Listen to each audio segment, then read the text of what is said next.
Today we look at Lisa, gotta give her credit like a visa. Super academic and studious, beauty like no other, aura kinda dubious. Alright guys, thank you all so much for voting. We're gonna go ahead and cover Lisa's lore today. Let's get started. Alright, so Lisa Minchi is a playable Electro character. She's one of the free-to-play characters, and you get her Mondstadt.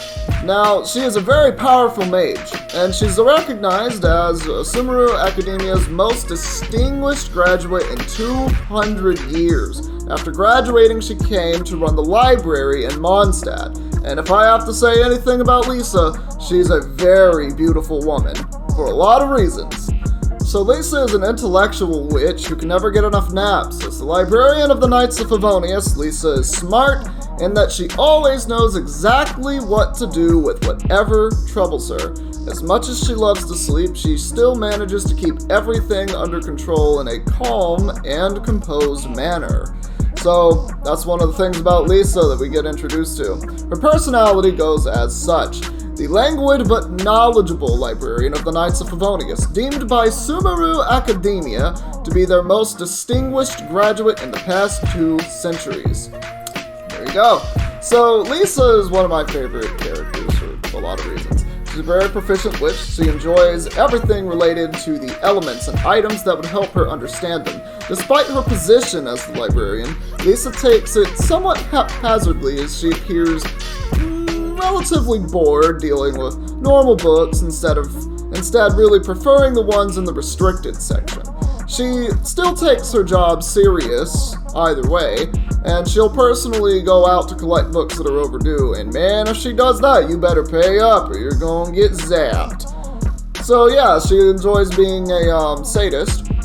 Her haphazard, carefree personality comes from her time in the Sumeru Academia. As well as studying, she noticed the types of effects and the pursuit of knowledge can have on a person. She studied in the Spentamad school for 2 years, and then left Sumeru after graduating, relegating herself to the categorization and management of the library, and usually refusing to take other duties unless absolutely necessary. Despite repeated pleas from Gafur to return to academia, Lisa refuses to give up her life in Mondstadt. Whenever Lisa is angered, the surrounding air near her becomes electrified, partly due to her vision, of course. Depending on the severity of what angered her, though, it can range from, relative irritation to, you're gonna die. The latter being, die. You don't want that. Lisa seems to be fond of the traveler and acts flirtatious, referring to them as cutie or darling, and admitting that they are special to her. She loves tea and thinks that afternoon tea is the most important part of her day. She sometimes takes tea with vegetable soup, as she once used to enjoy this with Jean at the Good Hunter restaurant. She also suffers from cucurbitophobia, a fear of pumpkins. Little known fact. One of the first questions that Lisa asked her sage on the first day in the Sumeru Academia was, if you put enough flour into hydro slimes, would they turn into dough slimes? Absolutely brilliant person right there. Love it. So, Lisa, I absolutely just love her personality because, that question just says it all, doesn't it? She thinks outside the box and she's silly. Absolutely love it. So let's go ahead and jump into the character story. Once you hit friendship level 2 with Lisa, you're going to unlock the first character story, which is as follows. Lisa is tasked with managing and maintaining the vast collection of books in the Knights of Favonius library, as well as ensuring that their potions are always fully stocked. The only time that the citizens of Mondstadt see Lisa is whenever they're lending or returning library books.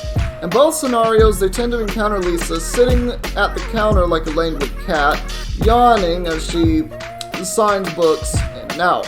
At times, her behavior causes people to doubt whether she really is up to the task of being the librarian for the illustrious Knights of Favonius.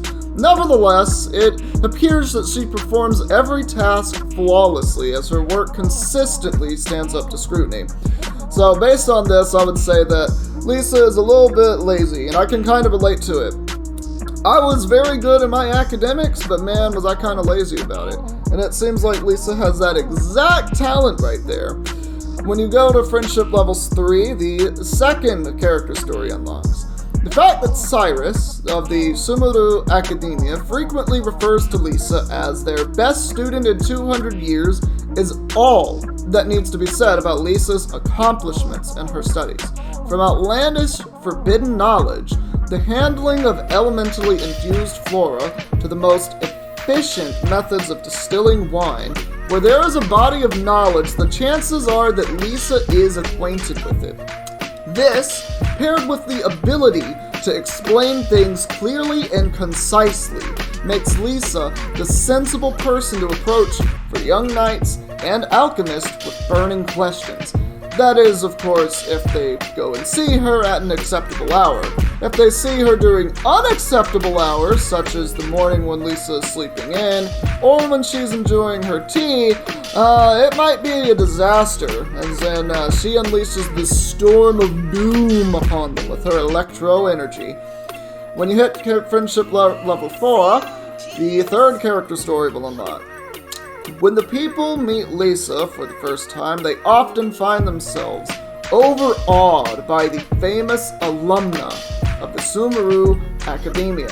However, though her attitude in life may appear at first to be one of ruthless efficiency, it is in fact better understood as a product of her incorrigibly lazy nature, which drives her to avoid troublesome issues at all costs. Sister, I 100% understand that. I relate to that so much. That's me. I cannot deal with the BS and anything that's going to take more effort from me than I want. Don't want to do it, it has nothing to do with me, then it has nothing to do with me. Just keep it simple like that. By negotiating with Kaya, she offloaded the job of restocking and dispensing medication to Huffman and Swan, and had Flora start sending Donna over to deliver herbs on a daily basis. The only tasks that Lisa handles personally are the categorization and management of books and other documents. This is one area where Lisa feels more comfortable handling the work herself rather than delegating it. So, as you can see, if it has nothing to do with her, she ain't gonna do it. Absolutely beautiful. The fourth character story unlocks at Friendship Level 5. When Lisa first joined the Knights of Favonius, the Grand Master sought to appoint her as captain of the 8th Company.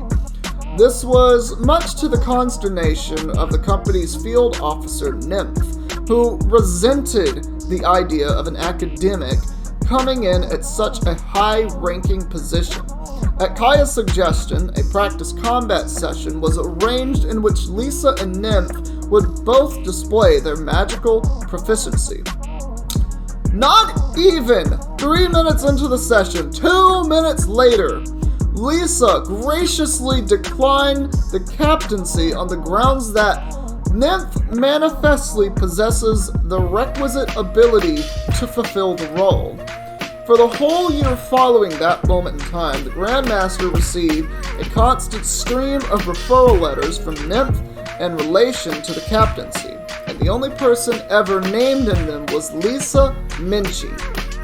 Eventually, the Grand Master began turning over the referral letters to Lisa directly, but every time he did this, Lisa would come up with some excuse to decline the offer. Undoubtedly, the 8th Company would have been far stronger under her lead, but she deemed that such a level of power was not only superfluous to requirements, it would also be risky for her in a way that most people could never appreciate.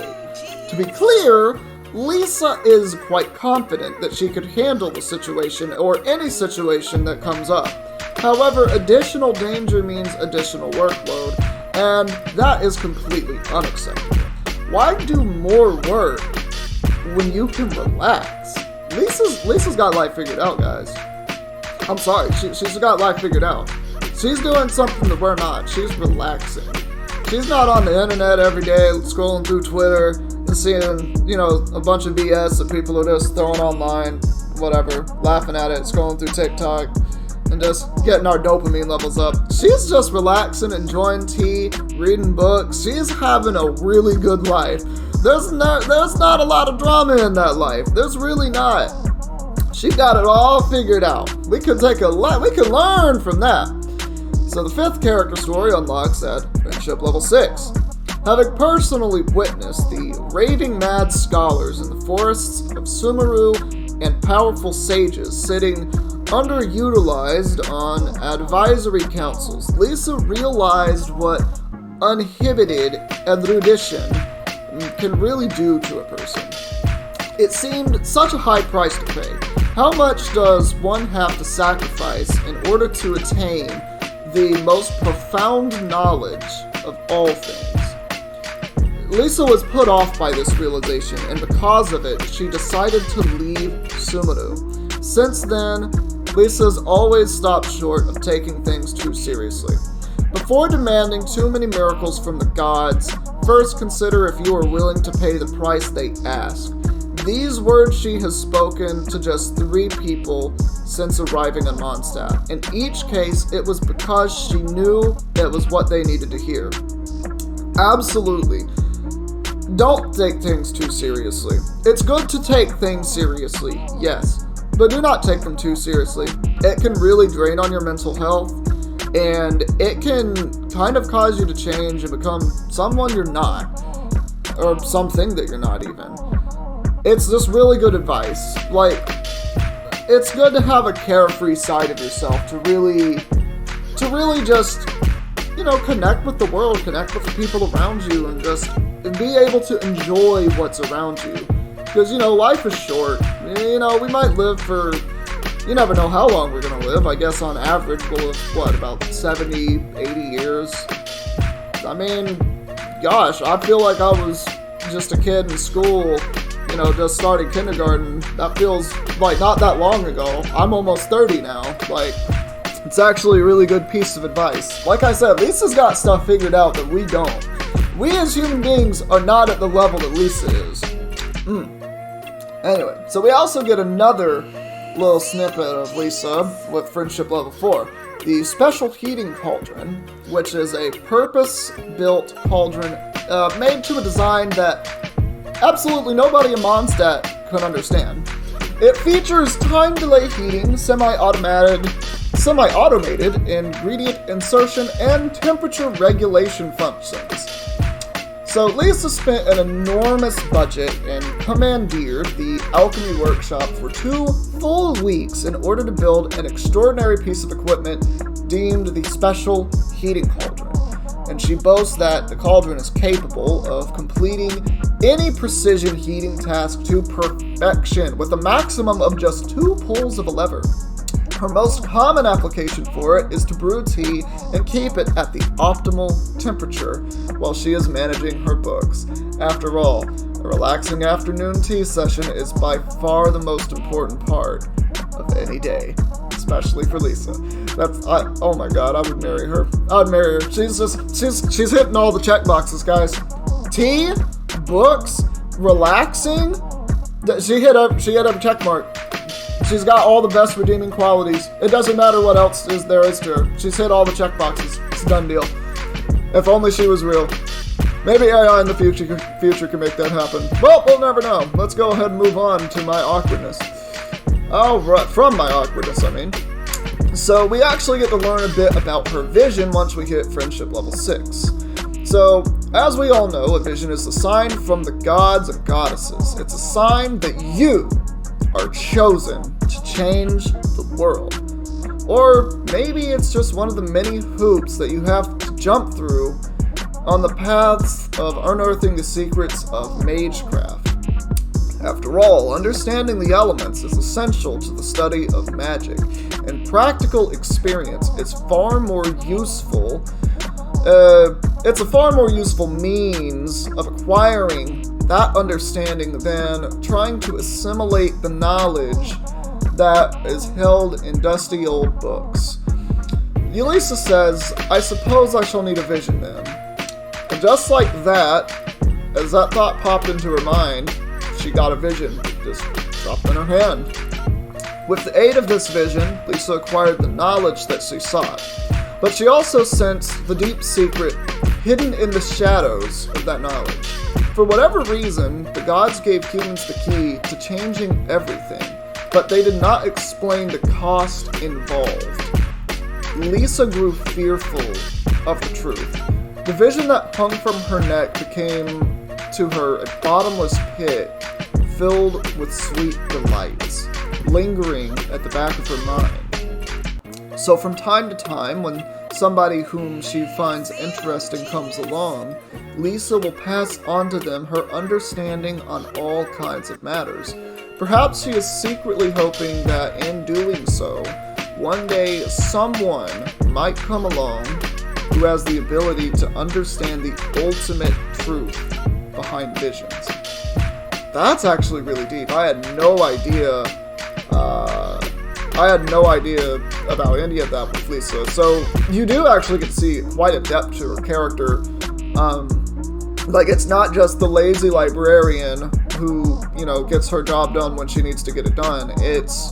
There's actually a lot there. She's quite a compassionate character in general. But yeah, so there you go. That's Lisa right there. Alright, so there was a comment that we had where someone wanted to know more about the book that Lisa read, which took half of her lifespan.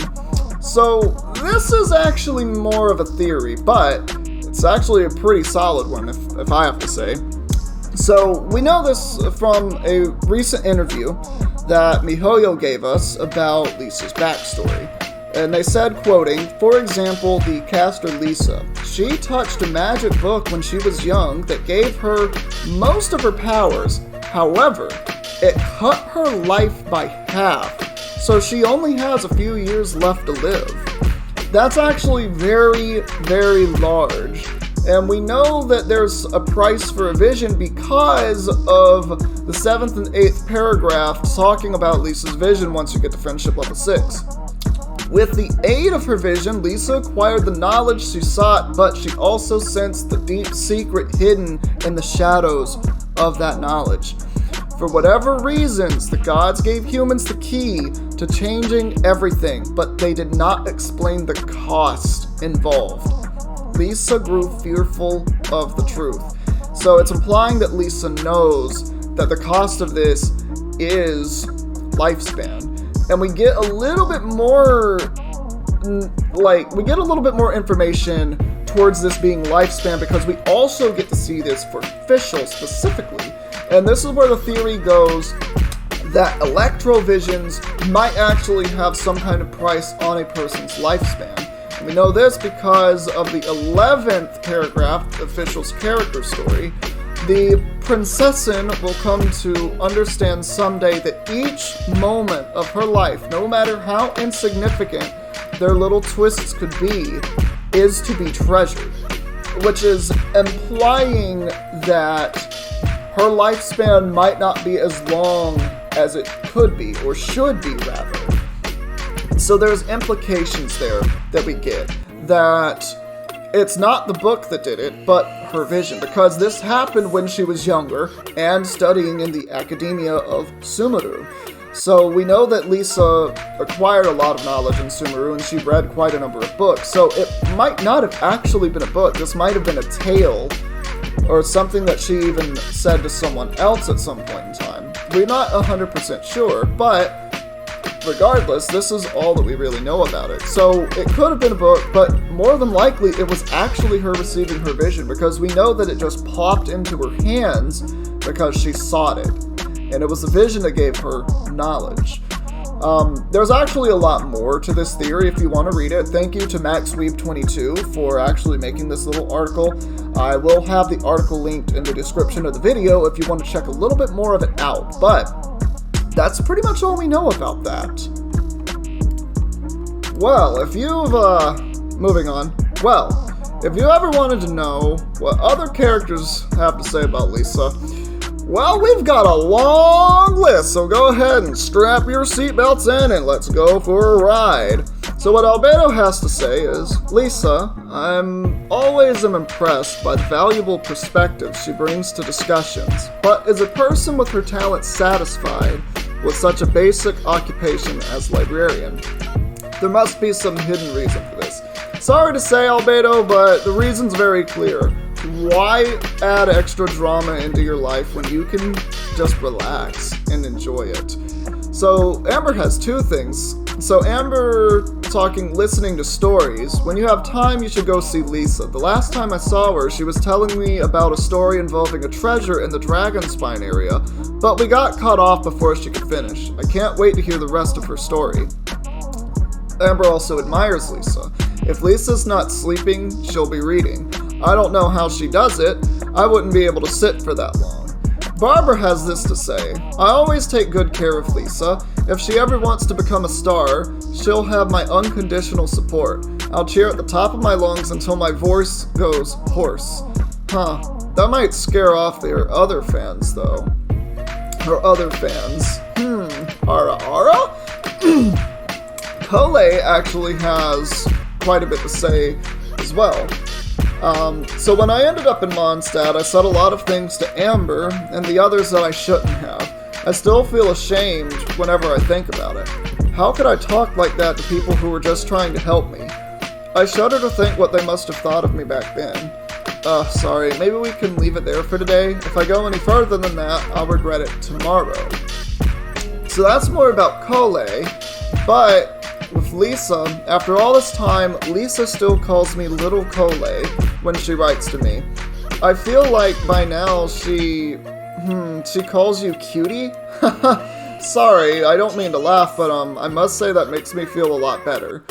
So we can see that, like, even though she was so we get both of these stories because Kole clearly was disrespectful to Lisa, but Lisa still treats her the same as always. So that says a lot about Lisa's character, that she's just a kind-hearted individual. Sino has this to say. Of course I know about Lisa. We once both studied under the same sage. As General Mahamatra, I have seen many tragedies befall those seeking knowledge too assiduously, so it's easy for me to understand her decision. So this is saying that Sino understands why she left the academia, and he might also understand about the vision, perhaps, if it does in fact cut their lifespans in half. It's a very likely possibility, in all honesty. D-Luke has this to say. I believe Lisa has the potential to become the most reliable of the knights, if she's willing. Pretty cut and dry. Diona has this to say. Lisa is so nice and gentle, but how can such a gentle person also be a regular drinker? Oh, why? There's really no hope for Mondstadt, is there? So Eula has to say this. She's so annoying. She must have read thousands of books, could even be tens of thousands, meaning she could effortlessly recall any number of vile tales about the Lawrence clan's corruption off the top of her head, accurate down to the exact date. Logically speaking, she'd be the perfect person to talk to about someone I'd like to track down, but swallowing my pride would be too great of a challenge. Wow, there's actually a little bit of conflict there. Fischl has this to say.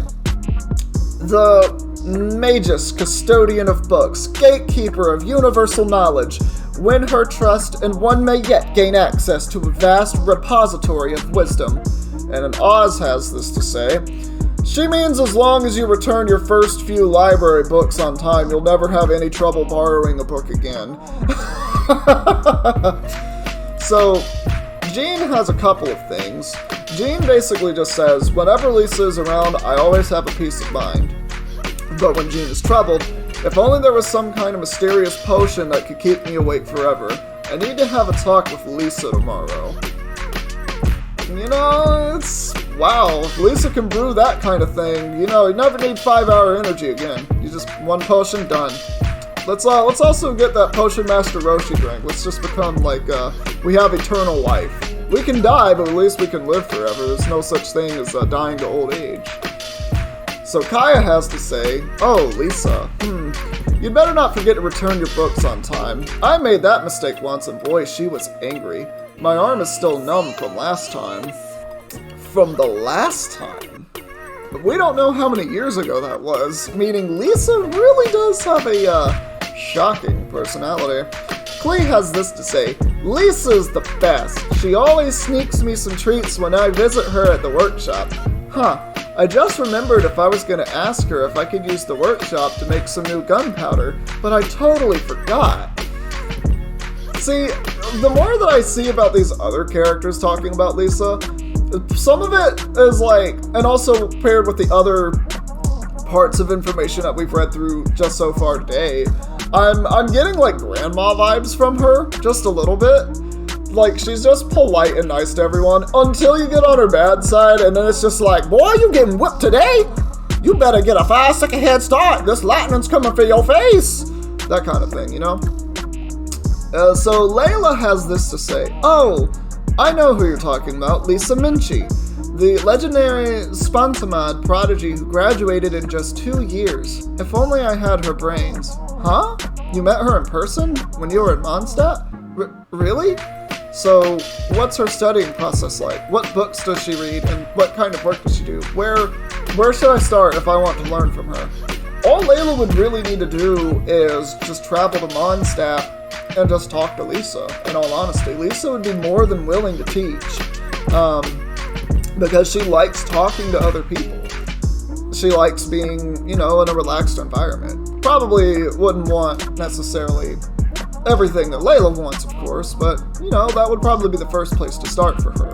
Mika has this to say, "Our librarian Lisa has always offered her help when I was first teaching myself how to draw maps. She even found a bunch of useful books for me to study. If only I could be as well learned as she is. After all, it never hurts to have more knowledge, and you never know when you might need it." Correct. So Mona has this to say, "A Tempus Fugit. The constellation derives its name from the hourglass and stands for knowledge and time, or rather the trade-off between them. As each grain of sand falls down, a moment of time, of life, even dies for good. To stop the unrelenting flow of sand, one would have to turn the hourglass on its side. But once the sand comes to rest, it remains motionless forever. Maybe becomes lazy is more accurate than comes to rest in this case." So this is also actually really important, going back to the theory of Lisa having paid the price for her vision, and it's why her symbol is an hourglass. Or her constellation resembles an hourglass, is honestly because time's ticking away. She's got a shorter amount of time to live than other people do, so what does she want to try to do? She just tips the hourglass on its side so that time is stopping for her. So perhaps that's why Lisa just doesn't do a whole lot. She doesn't want to because she's fearful that the more she does, the faster that time is going to run out for her. It's a possibility. But also, it's a stress-free life, which if you have little time to live, why not live stress-free and just do things that you love and leave it at that? No more, no less. Just leave it at that. I think it's actually very wise, and it's honestly really tragic. Now, the more that I think about it. Razor has this to say about Lisa. "Lisa, lightning makes the sky go black. She is strong. She is scary." I love Razor. Rosaria has this to say, "Although I deplore those who play truant on a job, I respect her punctuality when it comes to closing up for the day." Sucrose has this to say, "She really seems to know a great deal. She's obviously never seen my research, and yet on so many occasions she's given me advice on that which is most core to my studies. Just how does she know? Is it observation, or is it ratiocination?" I don't even know what that word means. Okay, well, that's Sucrose for you. Tainari has this to say, Sino has mentioned her before, an extraordinary genius with a veritable wealth of knowledge and talent. A pity that she returned to Mondstadt so long ago. Perhaps in the course of her study, she witnessed the horrifying side of knowledge. Again, another reference to her possibly, having done too much. She paid the price for gaining so much knowledge, which would be what the vision gave her. So this is actually for the Travelers. So this is a little bit of dialogue here. The Traveler says, Lisa and Amber feel a bit like sisters. Paimon asks, why is that? The Traveler replies, Amber often runs errands for Lisa, older siblings asking their younger siblings to do things for them so they can slack off is a rather common practice. And the Traveler says, but my other and I are the same age, so we had to decide these things via rock, paper, scissors. Paimon says, whoa, so doesn't that make you my younger brother, sister? Paimon said that? That's actually kind of odd. So then the Traveler asks what she means, and Paimon says, well, since Paimon floats, you're the only one who can run any errands. And of course the Traveler just says seriously, with that expression on his face like, did you really just say that, Paimon? Wow. So this is about the library's restricted section. So the Traveler says about the books in the restricted section that Lisa mentioned. Have you ever wondered what sort of books might be kept there? Perhaps it contains books not suitable for children. Paimon says, huh? The Boar Princess isn't in the restricted section? What could be more unsuitable for children than that? Paimon's curious. I need to read The Boar Princess to get a little bit more context on that, but yeah, those are all of the characters that had something to say about Lisa, and man, that's a lot. So there's actually a little bit more here. Going into the manga, Lisa is a supporting character, and this takes place, the manga, which takes place roughly a year before the Traveler arrives in Mondstadt. So meaning the Traveler is in Tevat during the time the manga takes place, however he has not arrived in Mondstadt yet. So Lisa assisted the investigation into the Black Fire incident by compiling reports for the Knights of Favonius to read through. She also contacted her teacher to request assistance in deciphering the ancient language found on one of the Fatui's files. Due to her request, Sino traveled to Mondstadt and was able to seal the Archon residue, which would be the Black Fire, inside of Kole. Lisa also assisted Kole in writing a letter to Amber in which Kole thanked Amber and said she left for Sumeru with Sino. So there's a little bit there that I don't quite know yet, lore-wise, but very interesting.